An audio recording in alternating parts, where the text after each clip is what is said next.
तो आपके जीवन में अगर तकलीफ नहीं आती है तो आप आगे नहीं बढ़ेंगे। गरीबी को इतना करीब से देखा है कि कोई अपनी पत्नी को नहीं देखा होगा उतना करीब से। पटना में लड़का जो स्टूडेंट रहते हैं सब, या फिर दिल्ली उल्ली में, ये लोग के पास इतना जगह नहीं रहता है कि दलघोटनी रखे, तो वो क्या करता है, ऐसे गिलास रखे रहता है, गिलास या किसी कटोरा में इस तरह हाथ डाल देगा सर, गिलास या कटोरा में हाथ डाल देगा, अंदर जाके पूरा ना उसमें मल देगा दाल को, वहाँ पे हो गया। अब वैसे तो बिहार का स्टाइल क्या है कि जब दाल बनाएगा ना तो उसमें 2 आलू डाल देगा, दाल बन गया, चावल बना दिया, एक और चावल बन रहा है, एक और दाल और आलू, आलू का बनाएगा चोखा और दाल चावल। बहुत स्ट्रगल की लाइफ होती है। आपको हम क्या बताएं बाबू, जितने लड़के कहते हैं ना कि सर मेरे पास पढ़ने के लिए पैसा नहीं है, तुम्हें हम दिल से दुआ देते हैं या तुम लोग का रिजल्ट हो जाएगा। सच बताते हैं, जिसने संघर्ष किया इस जीवन में उसको ये चीज़ हो जाता है, बहुत उसके अंदर मेहनत आता है पढ़ने के लिए। जिसके जीवन में संघर्ष नहीं है कभी आगे ही नहीं जा सकता है, कभी आगे नहीं जाएगा जो संघर्ष नहीं किया। आपको लगता है खान सर यहाँ आ गए, भाई आप कभी देखे होंगे ना, हम कुछ सारे गुरुद्वारा जो होता है ना, गुरुद्वारा, उसमें जाके खाना खाएं हम। सोचो गुरुद्वारा में जाके खाना खाएं, वो भी नहीं था मेरे पास। गुरुद्वारा में वो लोग ना गरीब अमीर नहीं देखता है, हिंदू मुस्लिम नहीं देखता है, और वहाँ जाके वो लोग खाना खिला देते हैं।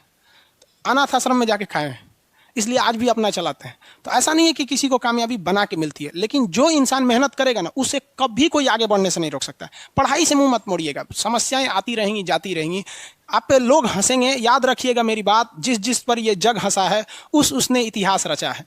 हमारे रिलेशन में बहुत से लोग कहते थे कि का ये लड़कवा को पढ़ा रही हैं, क्या करेगा, पढ़ के कोई राजा महाराजा हो जाता है। हाँ, एक को भेजिए कहीं काम वाम करने के लिए, सऊदी उदी भेज दीजिए। मुस्लिम लोग तो ज़्यादातर सऊदी चल जाते हैं, लेकिन मम्मी मेरी नहीं, मम्मी को पथरी था फिर भी नहीं पढ़ा, कहती नहीं बाबू तुम पढ़ो ही पढ़ो। आज तो मन नहीं करता उन लोगों से बात करने का, और कहते हैं कि देखो पढ़ाई का मतलब क्या होता है। तो इसलिए हम आपको भी कहते हैं, थोड़ी तकलीफ होगी बाबू, आप गरीब घर के होंगे, मेहनती घर के होंगे, थोड़ी तकलीफ होगी, शायद घर से पैसे कम आते होंगे, लॉकडाउन में और कम आते होंगे, तो आप घबराइएगा नहीं बाबू इससे। लॉकडाउन में यदि आपको तकलीफ बढ़ी है तो आप मेरी बात मानिए, आप खुश हो जाइए, बहुत ज़्यादा खुश।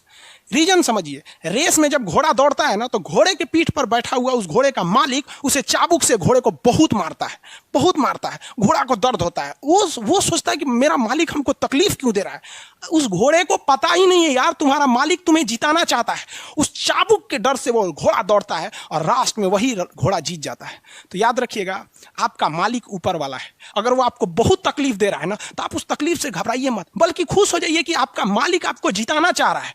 जिस घोड़े को चाबुक नहीं पड़ेगा वो कभी रेस नहीं जीत सकता है। तो जिस इंसान को कभी तकलीफ नहीं देगा भगवान, वो कभी आगे नहीं जा सकता है। वो पत्थर कभी नहीं पूजा जाएगा जिसे छीनी हथौड़ी से तराश कर एक मूर्त की मूर्ति न दी जाएगी यहाँ पर। तो आपके जीवन में अगर तकलीफ नहीं आती है तो आप आगे नहीं बढ़ेंगे। और जिन्हें तकलीफ आती है, गरीबी आती है, समस्याएं देखने को मिलती है, पड़ोसी हंसता है, याद रखिएगा एक दिन वही लोग आपका नाम इज्जत से लेंगे वहां पर। और फिर आप उन लोगों से, खैर आप माफ कर दीजिएगा, सबको माफ कर दीजिएगा। ये बहुत बड़ा अपने आप में बल है। सबसे बड़ा बल नाभिकीय बल होता है, सबसे बड़ा बल, और सबसे कमजोर बल गुरुत्वीय बल होता है। लेकिन हमारे हिसाब से सबसे बड़ा बल होता है कि जब आप गुनाह न किए हो और आपको सजा दिया जा रहा हो, और फिर आप उसे माफ कर दें। कोई आपसे बिना वजह खफा हो जाए और आप उसे माफ कर दें, ये भाई साहब दुनिया का सबसे बड़ा बल है। ये सबके पास नहीं होता है। अगर ये बल आ गया ना तो फिर आप बहुत आगे जाएंगे। इसलिए तकलीफ नहीं हो जाएगा। बहुत से लोगों का कमेंट देखते हैं, सर हम गरीब हैं, ये, अरे भाई टेंशन नहीं लो भैया तुम लोग।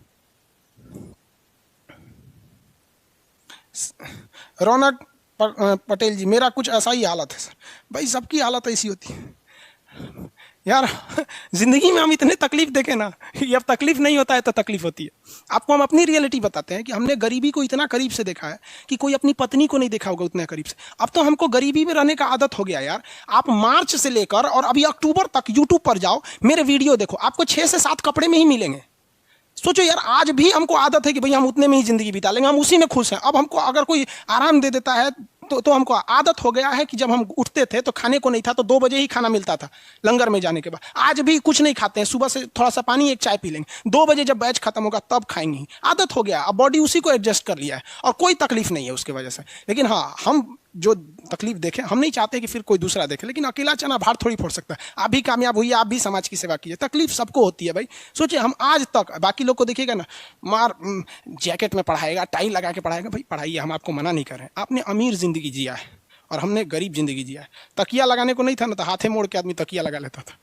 सब तकलीफ होते हैं सर। ये सब पुराने दिन को याद करिएगा ना तो एक दिन हंसी आएगी। और फिर सोचेंगे ना तो अपने आप को बहुत साहस होगा, साला हम इतने हिम्मती थे, कैसे बर्दाश्त कर लिए। एक वक्त आएगा बाबू, आप लोग के भी माँ बाप के चेहरे पे मुस्कुराहट आएगी। दिल लगा के पढ़ाई कीजिएगा, यही काम आएगा। और अगर आज पढ़ाई से भागेंगे ना, फिर कभी काम नहीं आएंगे, बहुत तकलीफ उठाएंगे आप लोग, फिर जिंदगी भर जिंदगी ब्लैक एंड व्हाइट हो जाएगी।